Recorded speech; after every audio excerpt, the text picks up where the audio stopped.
الله معكم أحبائي. آخر تطورات الحرب بين روسيا وأوكرانيا حتى صباح 6 أغسطس. كل يوم تتغير خريطة الحرب، لكن ليست كل التحركات تحمل الوزن نفسه.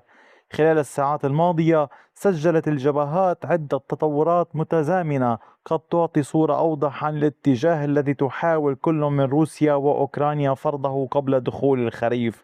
ففي الشمال أعلنت القوات الروسية السيطرة على إحدى البلدات في جبهة فولشانسك، بينما يتواصل الضغط في سومي. وفي الشرق يستمر الاختراق الروسي في جبهة دوبروبيليا في مقاطعة دونيتسك، مع تصاعد الضغط أيضا باتجاه درشكيفكا، بالتزامن مع تحركات جديدة في محيط مقاطعة زابوروجي.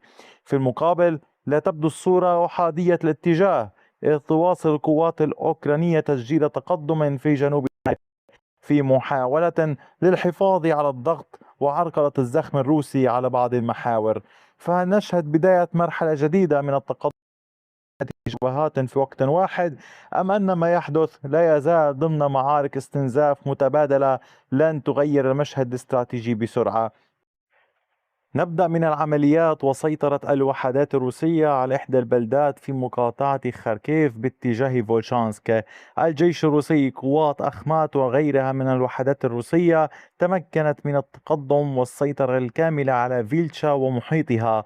فرض الجيش الروسي سيطرته الكاملة على هذه المساحة باللون الزهري كما تلاحظون. كانت هذه المنطقة رمادية، حاول الأوكران قدر الإمكان الاحتفاظ بالسيطرة عليها، ولكن مع تضييق الخناق في هذا الاتجاه كما تشاهدون في هذه المنطقة، وهي إحدى الخطط الروسية للتعامل على تطويق الوحدات الأوكرانية من نطاق أوسع، اضطرت الوحدات الأوكرانية لإخلاء البلدة ومحيطها. الجيش الروسي تقدم في هذا الاتجاه بعمق 3 كيلومترات ونصف بامتداد 3.67 كيلومترا، فيما لا تزال هذه المنطقة الموجودة هنا رمادية لا تخضع لأي سيطرة من أي طرف. العمليات الروسية ليست هنا فقط، بل الوحدات تقوم بعمليات نشطة في هذه الجبهة نحو بيليكولودياز. لا يزال الجيش الروسي يحاول استكمال السيطرة على هذه البلدة الكبيرة والهامة، فيما القوات الأوكرانية مصرة على البقاء ومحاولة إعاقة التقدم الروسي وتأخير سيطرته عليها، بل تحاول قدر الإمكان الدفاع. وربما قد يكون هناك محاولات لانتظار تعزيزات لشن هجوم مضاد، لا أحد يعلم، ولكن المعركة قوية جدا باتجاهها، دون أن ننسى المعركة أيضا في اتجاه البلدة الملاصقة لها. والعمليات لا تتوقف عند هذا الحد، بل تقوم الوحدات الروسية بسلسلة من الهجمات في اتجاهات المنطقة هنا وعلى طول القرى الموجودة في هذه المنطقة من الاتجاهين، لالتقاء القوات الروسية ببعضها البعض وفرض طوق كبير على نطاق واسع في هذا الاتجاه. فهل ستنجح القوات الروسية في ذلك؟ لننتظر. أما فيما يتعلق بالعمليات المستمرة للجيش الروسي في اتجاهات سومي، كان الجيش الروسي في هذه المنطقة بعد أن كان قد انطلق بسلسلة من الهجمات في مقاطعة كورسك ودخل ديزيفكا بالأمس وسيطر عليها، واصل توسيع سيطرته. ففرضت الوحدات الروسية سيطرتها على هذه المنطقة الموجودة هنا باللون الزهري. عمق التقدم للوحدات الروسية بلغ 1.69 كيلومتر بامتداد 2.25 كيلومتر. لا تزال القوات الروسية تحاول التحرك على طول المنطقة هنا نحو بلدات جديدة إضافية في هذا الاتجاه، حيث تحاول الضغط قدر الإمكان. فيما لا تزال القوات الأوكرانية منذ أن كانت قد انسحبت من كورسك منذ الهجوم الأخير، القوات الأوكرانية تتمركز في كامل هذه المنطقة المحيطة وتحاول أن لا يكون هناك أي هجمات روسية إضافية. لنرى إلى أين ستؤول الأمور في هذا الاتجاه. أما على صعيد العمليات في محاور أخرى، الجيش الروسي واصل عملياته في مقاطعة دونيتسك، وعملية الاختراق مستمرة جنوب مدينة دوبروبيليا. هنا الوحدات الروسية تحركت إلى جنوب قرية دوبروبيليا. لأشرح الصورة، هناك المدينة الموجودة هنا باللون الأزرق، وهناك قرية بنفس الاسم موجودة في هذا الاتجاه. الجيش الروسي تحرك يعني من فوديانسكي باتجاه دوبروبيليا وماتياشيفي. فسيطرت وحدات اللواء الخامس من قوات دونيتسك على كامل هذه المنطقة باللون الزهري. عمق التقدم بلغ كيلومترين بعرض تقريبا نصف كيلومتر. الوحدات الروسية تتحرك وتحاول قدر الإمكان فرض ضغط على المجموعات الأوكرانية الموجودة هنا، خاصة إن كنتم تلاحظون هناك خطوط تحصين، خنادق مضادة للدبابات. ما الذي فعله الجيش الروسي؟ فقط لأخذ العلم وكيف يتم التحرك. هذه التحصينات يتم بناء مداخل ومخارج لها في حال أرادوا الانسحاب وفي حال أرادوا الانطلاق منها نحو الأمام. الجيش الروسي تحرك محاولا إغلاق الثغرات التي يمكن للجيش الأوكراني الانسحاب منها، لذلك عملوا على الضغط قدر الإمكان في هذا الاتجاه على طول المنطقة هنا، كي لا يتمكن الأوكران من الانسحاب من بعض المواقع في هذه الاتجاهات، وبالتالي أصبحوا أمام ضغط روسي.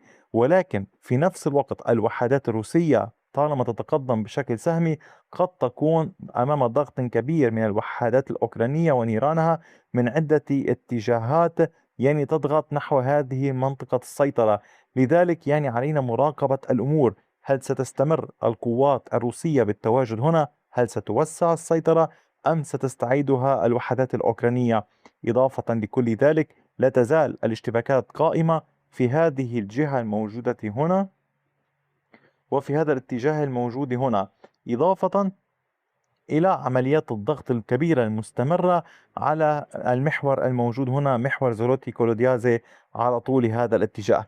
تنويه إضافي أحبائي فيما يتعلق بجبهة دروشكيفكا، الوحدات الروسية منذ الأمس تواصل الضغط بشكل كبير نحو أوسيكوفي، وقد تمكنت الوحدات الروسية من الاختراق باتجاه المنطقة الموجودة هنا، فتوسعت مساحة المنطقة الرمادية، ولكن لم تستطع القوات الروسية تثبيت نقاط سيطرة لها.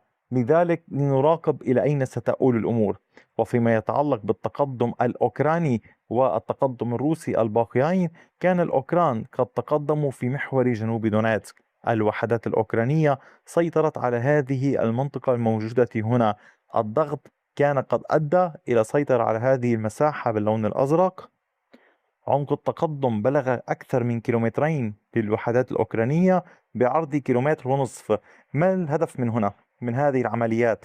الوحدات الأوكرانية تريد الضغط باتجاه تولستوي وتثبيت السيطرة على هذه البلدة حتى تتمكن من حسم السيطرة على هذه المنطقة الرمادية والضغط عليها، وكذلك تحاول الانطلاق من خلالها باتجاه زيركا وباتجاه يوشيفسكي وباتجاه يالطا، كنقطة هامة للضغط باتجاه المنطقة هذا. دون أن ننسى العمليات لا تزال مستمرة للوحدات الأوكرانية من بيدابني باتجاه ميرني. هناك ثقل أوكراني تم وضعه في هذه المنطقة للضغط قدر الإمكان، وهو مرتبط تلقائيا بجبهتي دانيبرو الموجودة هنا بمحور نوفا بافليفكا وفي المنطقة الموجودة هنا. أما فيما يتعلق بالعمليات نحو زابوروجي، الجيش الروسي في المقاطعة هنا في القطاع الشرقي تمكن من التقدم في محيط بيلوريا. التقدم أدى إلى السيطرة على كامل هذه المساحة باللون الزهري. كما تشاهدون عمق التقدم للجيش الروسي بلغ من هنا إلى هنا 1.89 كيلومتر، من هنا إلى هنا 2 كيلومتر، 2.15 كيلومتر. العمليات لا تزال مستمرة والضغط الروسي متواصل ولا يتوقف. وأحبائي كما تلاحظون العمليات باتجاه أوريخيف أيضا لا تهدأ. لا تزال نوفو دانيليفكا منطقة نصفها الشمالي رمادي والعمليات مستمرة. أحبائي دعوني أذكركم بضرورة مشاهدة جميع الفيديوهات. مثلا بالأمس نشرت 4 فيديوهات عن الحرب الروسية الأوكرانية، بعضها تطورات ميدانية، البعض الآخر متعلق بالهجمات الروسية الصاروخية، والآخر متعلق بموضوع التعاون بين روسيا وكوريا الشمالية. وبالتالي أتمنى مشاهدة كل ما تقدمه القناة. ادخلوا دوما تفقدوها، وأتمنى المشاركة. أتمنى أن تساعدوني في ذلك. أعتمد عليكم بشكل كبير جدا، وبالتالي أتمنى أيضا من حضرتكم دعم القناة بوسائل أخرى للاستمرار. شكرا على كل شيء، وإلى اللقاء بفيديو آخر.